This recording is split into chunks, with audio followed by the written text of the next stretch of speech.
Baik, bismillahirrahmanirrahim. Assalamualaikum warahmatullahi wabarakatuh. Sebelumnya yang terhormat, Ibu Ayuni Adawiyah MSI selaku dosen pengampu mata kuliah biologi dan molekuler. Kami dari kelompok 3 akan mempresentasikan hasil YouTube jurnal kami yang berjudul An Overview of Current Advances in Perinatal Alcohol Exposure and Pathogenesis of Fetal Alcohol Spectrum Disorders. Boleh di next. Anggota kelompok kami yaitu saya sendiri, Adinda Reva Chandra, kemudian Fatin Yamani, Indiani, Vina Riyandita Masfurin, Muhammad Naufal Ramdhani, Emrana Kevin Setiadi. Untuk pendahuluannya akan disampaikan oleh Fatin. Kepada Fatin, saya silakan. Baik, terima kasih. Di sini saya akan menjelaskan mengenai pendahuluan ataupun sorotan utama dari paparan alkohol perinatal sebagai penyebab utama gangguan perkembangan otak janin atau yang disebut dengan FASD. Jadi, konsumsi alkohol di dunia itu terus meningkat baik dari segi jumlah maupun frekuensi. WHO telah menyatakan bahwa alkohol merupakan salah satu faktor risiko utama dalam kesehatan global. Setiap level konsumsi alkohol itu berisiko walaupun jumlah yang dikonsumsinya kecil. Usaha global untuk menurunkan konsumsi alkohol itu sulit dicapai karena berbagai hambatan seperti sosial, budaya, dan juga ekonomi. Dalam konteks kehamilan, bahkan konsumsi alkohol ringan itu bisa berdampak buruk bagi janin karena janin tidak memiliki kemampuan untuk memetabolisme etanol secara efektif. Saat ini, sekitar 9,8% wanita hamil di dunia mengonsumsi alkohol.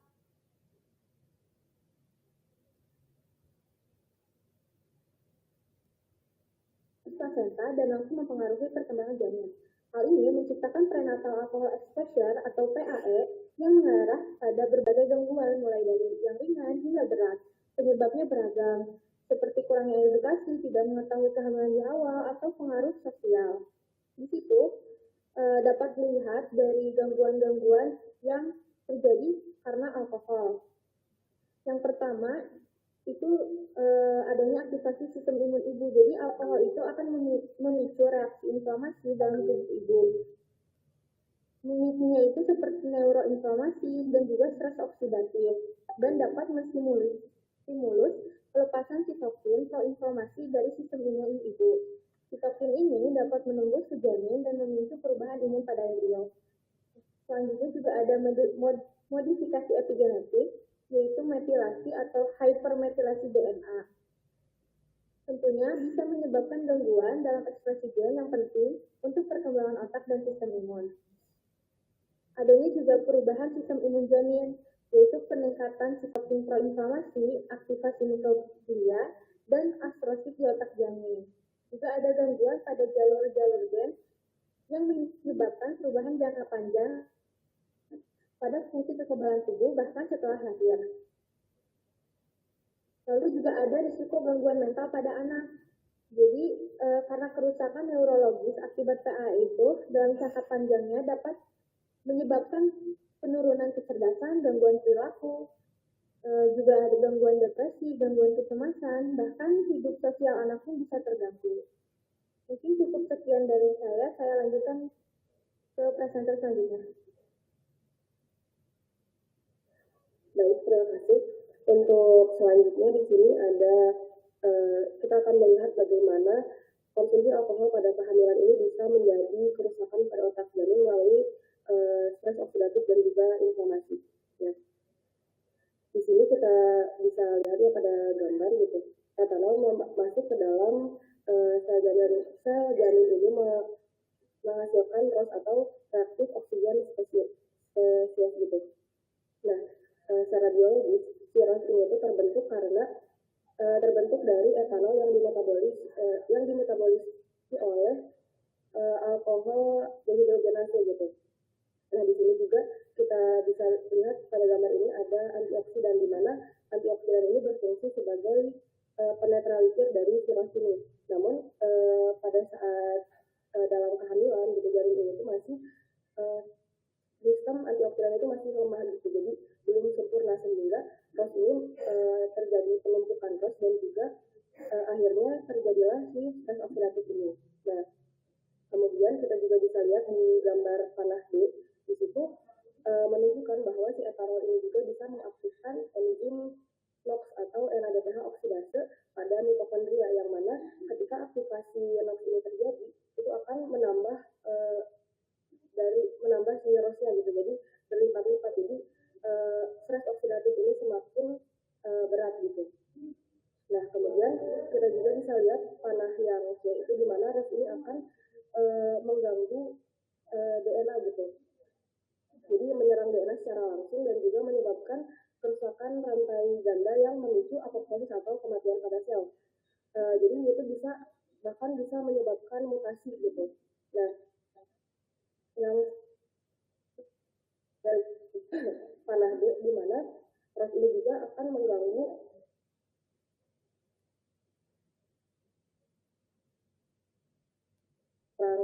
itu akan memicu terjadinya peroksidasi lipid, di mana akan terbentuk LOO atau lipid peroksil radikal, yaitu radikal bebas yang sangat reaktif gitu. Nah, si LOO ini juga akan berpotensi untuk menyerang si DNA juga gitu. Jadi dia itu akan memperparah kerusakan genetik pada DNA. Ini kan kelihatannya pada panah E gitu. Jadi si LOO yang dihasilkan karena kerusakan lipid itu juga bisa menyerang ke genetik gitu. Nah, kita lanjut, di situ ada ROS, di mana ROS ini juga bisa dikenali oleh PRRS gitu, atau pattern recognition receptor, yang mana ini itu merupakan pada mikroglia atau sel imun utama pada otak gitu. Di sini ketika si aktivasi mikroglia ini disebabkan oleh dikenalinya ROS oleh PRRS ini, yang nantinya ketika sudah aktif itu akan menyebabkan pelepasan interleukin gitu, juga chemokine, yang semuanya ini bisa memicu neuroinflamasi atau peradangan di sistem saraf pusat. Nah, peradangan ini sangat merusak kalau misalnya terjadi pada otak janin yang sedang berkembang gitu, dan juga bisa mengganggu migrasi neuron dan juga pembentukan sinaps gitu. Nah, jadi proses dari awal masuknya si etanol ke dalam sel janin, kemudian aktivasi mikroglia, dan semua jalur ini itu menunjukkan gitu betapa besar dampak dari stres oksidatif dan juga inflamasi ini menyebabkan FASD gitu, atau kerusakan fungsi otak pada masa kehamilan. Jadi merusak fungsi otak pada si janinnya ini gitu. Mungkin sekian dari saya, dilanjutkan oleh presenter berikutnya. Baik, ingin saya presentasikan gambar yang ada pada slide ini. Yang pertama, pada gambar ini tuh kita bisa melihat bahwa bagaimana etanol dapat menyebabkan kerusakan saraf janin melalui jalur neurotoksik yang kompleks gitu. Jadi yang pertama tuh kita mulai dari bagian yang atas, di mana etanol yang masuk ke tubuh ibu akan memicu fosforilasi pada residu S1152. Yang ditunjukkan di sini yaitu fosforilasi ini menyebabkan domain struktural atau SCD dari protein NCAM menjadi lebih sensitif terhadap etanol, sehingga etanol lebih mudah diberitakan. Lalu selanjutnya kita juga bisa lihat di bagian yang bertanda AB, dan B itu. Jadi di situ tuh etanol mulai berinteraksi langsung dengan molekul NCAM yang bisa dibilang protein adhesi sel saraf. Etanol yang mengikat domain LG1 sampai LG4 dari NCAM menyebabkan terganggunya fungsi NCAM, padahal protein ini tuh sangat penting untuk migrasi dan pematangan neuron selama perkembangan otak. Lalu kemudian kita lanjut ke tahap C dan tahap D yang ada di bawah itu. Di situ tuh etanol tuh menunjukkan efek paling merusak ya, di mana ia masuk ke dalam inti sel neuron, lalu melakukan serangan langsung terhadap DNA dan histon. Jadi ini tuh menyebabkan kerusakan struktural DNA, menghentikan siklus sel, dan juga mengganggu stabilitas genetik sel-sel saraf yang sedang tumbuh. Kita juga lanjut ke tahap berikutnya, itu yang bagian E, di mana kita bisa lihat bahwa etanol juga mempengaruhi jalur persinyalan penting dalam neuron. Itu tuh disebutnya jalur CAMP, PKA, EGR1 garis miring NS, dan juga KB. Jadi etanol ini menurunkan aktivitas adenylyl siklase yang kemudian menurunkan kadar CAMP dan aktivitas PKA. Akibatnya tuh ekspresi gen dan ekspresi gen itu kayak EGR1 dan MIR145 menurun, dan aktivitas faktor transkripsi NSKB-nya terhambat. ini tuh sangat berbahaya karena kalau misalnya jalur penting ini untuk pertumbuhan kelangsungan hidup neuron itu bakal terganggu. Lalu kita ke tahap bagian F, di mana etanol juga dapat menyebabkan hiperaktivasi sistem HPAA atau hypothalamus pituitary adrenal axis. Hal ini tuh mengarah pada peningkatan produksi neuron GABAergic secara berlebihan yang tidak terkontrol, yaitu bisa mengganggu keseimbangan neurotransmitter dalam otak janin dan memicu disfungsi kognitif jangka panjang. Yang terakhir juga ada bagian G, yaitu etanol menghambat jalur IGF dan IGFBP dan FGF2, FGFR2, serta menurunkan kadar faktor neurotropik seperti NGF dan BDNF. Ini tuh menyebabkan undernutrition atau kekurangan nutrisi pada neuron yang berujung pada pertumbuhan yang abnormal atau disebut displasia. Jadi kesimpulannya tuh keseluruhan dari jalur ini tuh kita bisa simpulkan bahwa etanol itu bekerja dengan sangat merusak mulai dari permukaan sel, sinyal intraseluler, hingga ke dalam inti genetik sel. Jadi semua kerusakan ini bermuara pada kerusakan permanen di saraf janin, dan itulah yang menjadi dasar terjadi fetal alcohol spectrum disorder atau FASD. Sekian dari saya lanjutkan ke presenter selanjutnya.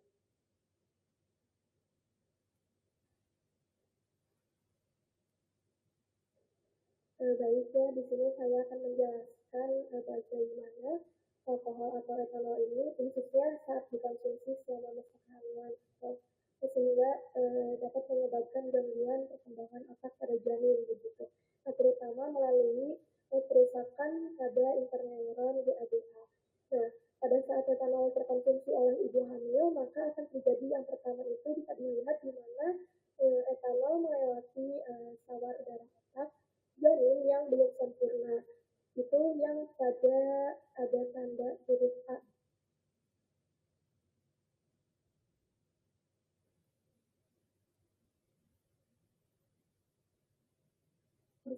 Sehingga etanol itu bisa langsung masuk gitu dan mencapai otak. Nah, kemudian etanol yang sudah masuk itu akan merusak bagian lapisan sawar darah otak itu, sehingga membuat perlindungan otak janin itu menjadi lebih lemah. Nah, hal ini juga membuat etanol dan zat berbahaya lainnya itu jadi lebih mudah masuk ke dalam otak.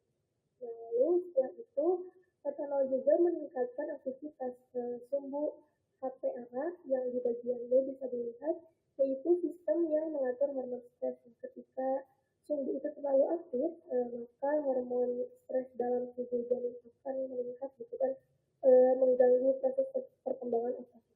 Setelah itu dari gangguan ini, etanol itu mengganggu migrasi neuron GABA, yaitu salah satu penghambat yang penting gitu dalam mengatur keseimbangan aktivitas otak. Akibatnya neuron GABA ini berpindah ke lokasi yang salah atau eksotik, yaitu di bagian korteks. Nah, akibat akhir dari semua proses ini yaitu ketika struktur dan fungsi otak janin ini bisa terganggu dan beresiko menyebabkan gangguan perilaku, kognitif, dan emosi setelah lahir gitu. Nah, secara keseluruhan, jadi jalur-jalur ini itu menyebabkan penurunan jumlah neuron GABA, kerusakan struktur otak janin, serta gangguan perilaku dan kognitif jangka panjang. Inilah sebabnya gitu kenapa paparan alkohol saat kehamilan sangat berbahaya bagi perkembangan otak janin. Mungkin cukup sekian, dilanjutkan oleh presentator berikutnya. Baik, terima kasih. Selanjutnya ini adalah tahap terakhir gitu ya, hasil akhir dari berupa kerusakan neuron dan juga apoptosis. Nah, di mana pada gambar tersebut menunjukkan dua mekanisme yang saling berkaitan gitu ya. Yang pertama itu ada mekanisme pertama jalur glycoprotein coupled reseptor yang ada di sebelah sisi kanan gambar. Nah, pada mekanisme ini tuh terjadi beberapa proses gitu ya. Yang pertama itu ada dari proses paparan alkohol gitu, yang mana pada gambar ini tuh ditunjukkan oleh adanya struktur kimia CH3CH2OH. Nah, si alkohol ini tuh berinteraksi dengan glycoprotein coupled reseptor atau reseptor terkopel protein B yang terletak di membran sel. Nah, reseptor ini adalah protein transmembran yang berperan penting dalam transmisi sinyal.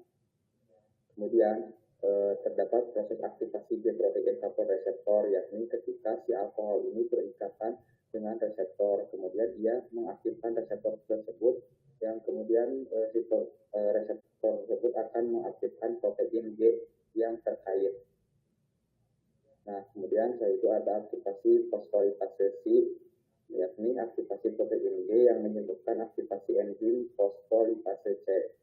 Kemudian setelah itu terdapat produksi IP3 dan juga DAG gitu, atau fosfolipase C ini kemudian memecah molekul PIP2, yakni fosfatidilinositol 4,5 bisfosfat menjadi dua messenger sekunder penting, yakni tadi IP3 atau inositol trifosfat dan juga DAG atau diacylglycerol. Nah, IP3 ini tuh bakalan berikatan dengan reseptor di retikulum endoplasma atau sarkoplasma, yang kemudian akan menyebabkan pelepasan ion kalsium yakni Ca2+ dari penyimpanan intraseluler, yang mana ini tuh disebut Ca2+ mobilization atau mobilisasi kalsium.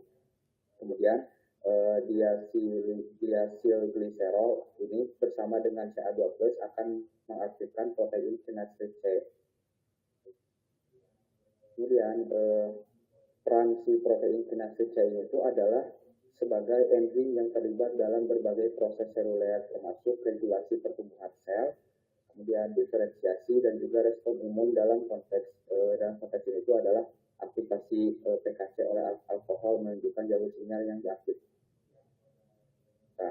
Nah, kemudian pada gambar yang sebelah kiri itu adalah mekanisme yang kedua, yakni jalur saluran kalsium dan CaMK2.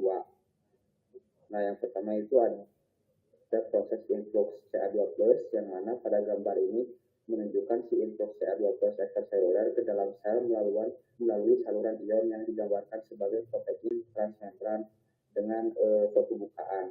Kemudian aktivasi CaMK2 dengan pengikatan konsentrasi Ca2+ intraseluler mengaktifkan CaMK2 atau kalsium calmodulin dependent protein kinase 2, yang mana si CaMK2 ini itu adalah kinase yang diatur oleh kalsium dan calmodium dan berperan dalam berbagai fungsi saraf, termasuk plastisitas sinaptik. Kemudian ada modifikasi protein beta linked, yakni di mana si CaMK2 ini kemudian memfosforilasi atau memodifikasi suatu unstable beta linked protein, yakni protein terkait beta yang tidak stabil. Nah, kemudian modifikasi ini kemungkinan besar mengganggu si stabilitas atau fungsi normal protein tersebut. Kemudian ada pelepasan protein beta linked. Nah, pada tanda panah yang B itu menunjukkan, yang ada tulisan B-nya gitu ya, itu menunjukkan bahwa modifikasi oleh CaMK2 menyebabkan pelepasan atau perubahan konformasi protein beta linked yang tidak stabil. Nah, ini tuh mungkin menuju bentuk yang lebih aktif atau toksik. Nah, adapun keterkaitan antar mekanisme dan dampak akhirnya itu yang panah A gitu ya, itu tuh menunjukkan bahwa si Ca2+ mobilization ini, yang mana dari jalur G-protein coupled reseptor juga berkontribusi pada jalur sisi kiri, yakni CaMK2+, gitu, CaMK2 yang berarti bahwa peran alkohol melalui aktivasi reseptor kopel protein G juga menyebabkan peningkatan Ca2+ intraseluler, yang pada selanjutnya itu bakal mengaktifkan si CaMK2 ini. Kemudian kalsium transien, baik yakni peningkatan Ca2+ dari influx ekstraseluler maupun dari mobilisasi intraseluler, berkontribusi pada apa yang disebut sebagai kalsium transienat, yang mana ini itu merujuk pada lonjakan sementara konsentrasi Ca2+ intraseluler. Kemudian pada neuronal apoptosis terjadi peningkatan Ca2+ intraseluler yang berkepanjangan atau tidak terkontrol, baik melalui jalur CaMK2 yang mempengaruhi protein beta linked ataupun jalur lain yang melibatkan Ca2 transien, pada akhirnya mengarah pada neuronal apoptosis atau kematian kematian sel saraf terprogram. Kemudian pada mekanisme ini tuh si kedua jalur pada disregulasi CA12 ini itu adalah aspek kritisnya gitu ya dari neurotoksisitas alkohol. Si konsentrasi CA12 intraseluler yang tidak terkontrol dan berkelanjutan yang ditimbulkan oleh kedua jalur ini merupakan pemicu kuat bagi apoptosis neuronal. Nah, peningkatan CA12 yang berlebihan dapat mengaktifkan berbagai jalur proapoptosis gitu, termasuk aktivasi protease seperti K-play, kemudian nuklease seperti endonuklease G, kemudian induksi disfungsi mitokondria yang semuanya mengarah pada kematian sel saraf. Nah, dengan demikian, gambar ini itu secara komprehensif gitu ya, menguraikan bagaimana si alkohol melalui aktivasi GPCR atau G-protein fotoreseptor dan jalur pensinyalan kalsium CAMK2 menciptakan lingkungan intraseluler yang toksik dan tidak kondusif bagi kelangsungan hidup neuron ataupun janin. Mungkin sekian yang dapat saya sampaikan. Selanjutnya saya lanjutkan pada presenter selanjutnya. Terima kasih.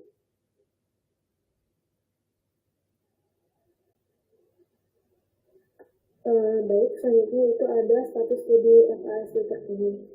Yang pertama itu pengetahuan FASD saat ini, di mana yang pertama itu FASD sebagai masalah kesehatan masyarakat global.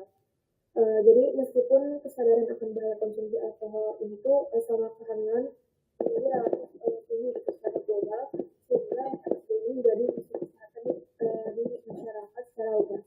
Kemudian prevalensi global FASD dan kejadiannya.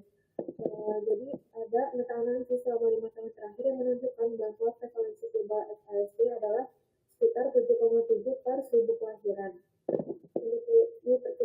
Diperkirakan bahwa setiap 1 dari 67 perempuan yang mengonsumsi alkohol selama kehamilan melahirkan anak dengan FASD. Kemudian adanya perbedaan prevalensi berdasarkan wilayah geografis, di mana prevalensi FASD menunjukkan variasi antar wilayah gitu, tergantung pada faktor budaya, ekonomi, kemudian sistem kesehatan yang tersedia. Contohnya di Inggris dan Kanada, di mana FASD-nya itu diperkirakan terdapat pada 2-3% anak-anak. Kemudian pada daerah pegunungan di Amerika Serikat cukup tinggi gitu, berkisar 3,5 sampai 8,3%. Kemudian pada wilayah Mediterania Timur, angka prevalensinya jauh lebih rendah, hanya sekitar 0,1 per 1000 populasi. Kemudian adanya dampak FASD terhadap kehidupan penderitanya, seperti gangguan kognitif, kemudian masalah perilaku, keterlambatan perkembangan motorik dan bahasa, dan seterusnya, di mana efek-efek itu dapat bersifat persisten dan berlangsung seumur hidup. Kemudian pengetahuan mekanisme patologis FASD pada masa sekarang, di mana penelitian ilmiah menunjukkan bahwa kerusakan akibat alkohol pada embrio terjadi melalui 2 mekanisme utama. Yang pertama yaitu neuroinflamasi yang dihasilkan oleh ROS atau Reactive Oxygen Species, di mana ketika alkohol dimetabolisme ia akan menghasilkan ROS yang menyebabkan stres oksidatif. Di mana ROS ini tuh jika ada dalam jumlah yang tinggi dapat menyebabkan kerusakan DNA, kemudian disfungsi mitokondria dan kematian sel saraf embrio atau apoptosis. Kemudian yang kedua yaitu neurotoksisitas yang langsung dari etanol, yang dimana mekanisme itu lebih kompleks, mencakup perubahan epigenetik, kemudian gangguan pada molekula sel saraf, blokade jalur metabolisme penting, dan perubahan struktural otak. Selanjutnya itu ada efek paparan alkohol prenatal terhadap embrio atau PAS, di mana PAS itu dapat menyebabkan efek multisistem, seperti mengaruhi lebih dari satu organ atau sistem tubuh, kemudian membuat jalur kerusakan berinteraksi dan pembukaan. Selanjutnya yaitu efek paparan alkohol terhadap embrio atau PAS, di mana PAS ini dapat menyebabkan multisistem seperti mengaruhi lebih dari satu organ atau sistem tubuh, kemudian efek sinergis dan kompleks, efek persisten dan tidak dapat dikembalikan, kemudian kematian neuron, disorganisasi struktur otak, gangguan perkembangan neurologis dan fungsi kognitif. Kemudian adanya implikasi dan arah pengetahuan masa depan, terutama untuk memahami lebih dalam mekanisme molekuler FASD dan mengembangkan model halo valid dan standar. Kemudian next. Adanya keterbatasan dan kebutuhan saat ini dalam studi FASD. Yang pertama itu mekanisme patogenesis FASD, di mana mekanisme biologis neuroinflamasi menyebabkan gangguan ini masih belum diilmui. Kemudian jalur-jalur perusakan inflamasi disebut sebagai mekanisme neurotoksik akibat etanol masih memerlukan eksplorasi lebih lanjut karena melibatkan proses biologis yang sangat kompleks. Kemudian yang kedua yaitu tantangan dalam mengembangkan model hewan, di mana model hewan sering digunakan untuk mempelajari FASD, namun masih terdapat kontroversi dan ketidakseragaman dalam desainnya. Kemudian jenis etanol yang digunakan dalam simulasi ini dianggap relatif tidak kontroversial. Kemudian waktu paparan alkohol terhadap embrio masih diperdebatkan secara luas, dan perbedaan waktu berlangsung dengan fase perkembangan sistem saraf jadi. Selanjutnya itu kebutuhan akan diagnosis dini yang akurat, di mana diagnosis FASD itu harus memenuhi 4 kriteria secara bersamaan. Yang pertama itu ciri fisik yang khas, seperti bentuk wajah yang abnormal, kemudian gangguan pertumbuhan prenatal atau postnatal, kemudian kelainan neurologis, dan gangguan fungsi mental dan perilaku. Yang keempat yaitu kesenjangan dalam diagnosis dini di lapangan, di mana dalam satu studi menyatakan bahwa terhadap 222 anak yang diklasifikasikan memiliki FASD, kurang dari 1% yang memiliki catatan diagnosis sebelumnya. Kemudian studi lain juga menunjukkan dari 1,8% prevalensi FASD, hanya 3,6% anak yang mendapatkan diagnosis dini. Kemudian kebutuhan akan biomarker dan alat diagnosis modern, di mana untuk mendukung diagnosis dini itu diperlukan biomarker biologis dan skala klinis yang sifatnya sensitif dan spesifik. Kemudian ada pun salah satu kandidat yang menunjukkan yaitu FAE atau fatty acid ethyl ester, di mana itu merupakan metabolit alkohol yang dapat dideteksi pada rambut bayi atau cairan tubuh sebagai indikator adanya paparan pada saat prenatal.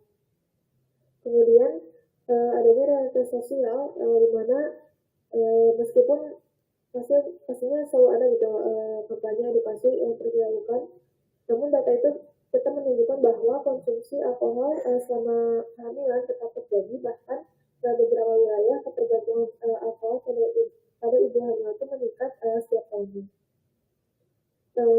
Kemudian adanya pendekatan terapi dan pengobatan yang sedang dikembangkan sekarang, yaitu menggunakan antioksidan seperti salpolat yang membantu meningkatkan ROS, kemudian suplemen neuropeptida dan tropik dan suplementasi kain. Kemudian ada edukasi fungsional bagi penderita FASD, di mana anak-anak dengan FASD itu membutuhkan lebih dari hanya sekedar pengobatan klinis gitu. Jadi perlu dukungan secara psikososial dari keluarga, sekolah, dan masyarakat, dan harus ada upaya serius untuk mengurangi stigma yang seringkali membuat mereka terisolasi secara sosial dan memberikan pendekatan pendidikan khusus. Terakhir itu kesimpulan dari jurnal kami, yaitu paparan alkohol sama masa kehamilan dalam berbagai kadar dapat memicu kematian neuron secara masif dan mengganggu pembentukan jaringan saraf yang normal, sehingga memicu tumbuhnya FASD atau fetal alcohol spectrum disorders yang dapat mencakup gangguan jangka panjang pada kesehatan medis, fungsi kognitif, perilaku, dan interaksi sosial individu. Kerusakan sistem saraf akibat etanol pada tahap embrionik bersifat sangat kompleks yang melibatkan banyak jalur yang bersifat menetap dan bertahan seumur hidup. Di samping itu, mekanisme seperti neuroinflamasi dan jalur biologis lainnya masih belum dipahami dan masih banyak faktor yang belum terpecahkan. Contohnya perbedaan waktu paparan yang awalnya terjadi paparan alkohol prenatal atau PAE, jumlah alkohol yang dikonsumsi, serta kompleksitas faktor lainnya dapat menyebabkan gejala FAE sangat beragam. Oleh sebab itu dibutuhkan penelitian strategis yang lebih komprehensif dan menggunakan model hewan untuk mengungkapkan secara ilmiah mekanisme patofisiologi dan patogenesis infeksi, serta menyusun strategi yang efektif untuk pencegahan deteksi dini dan pengobatannya.